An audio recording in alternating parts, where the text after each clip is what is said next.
the analog-digital distinction, and the cogency of Kant's transcendental arguments. Hume's attempt to show that deduction is the only legitimate form of inference presupposes that enumerative induction is the only non-deductive form of inference. In actuality, enumerative deduction is not even a form of inference. All supposed cases of enumerative induction are disguised cases of inference to the best explanation, so far as they are not simply cases of mentation of a purely associative kind, and consequently of a kind that is non-inductive and otherwise non-inferential. The justification for inference to the best explanation lies in two truths, each of them analytic, viz., that good explanations eliminate anomalies, and that anomaly elimination is identical with discontinuity elimination.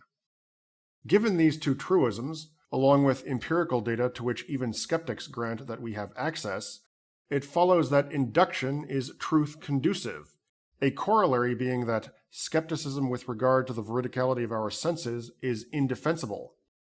Hume's erroneous beliefs about non-deductive inference are consequences of his belief that the world has a digital as opposed to an analog structure, in other words, his belief that the spatiotemporal manifold decomposes into minimal units. This belief of his is not only false, but analytically so, and its negation has the consequence, for reasons additional to the one already given, that many forms of skepticism are non-starters.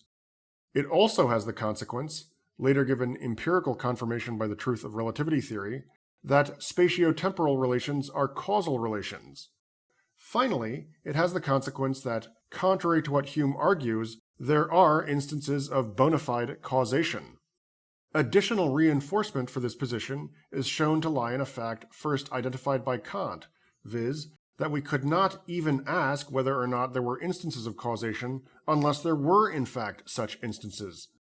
Other, similarly transcendental arguments of Kant's are put forth, sometimes in a modified form, so as to buttress the anti-skeptical positions advocated in this work.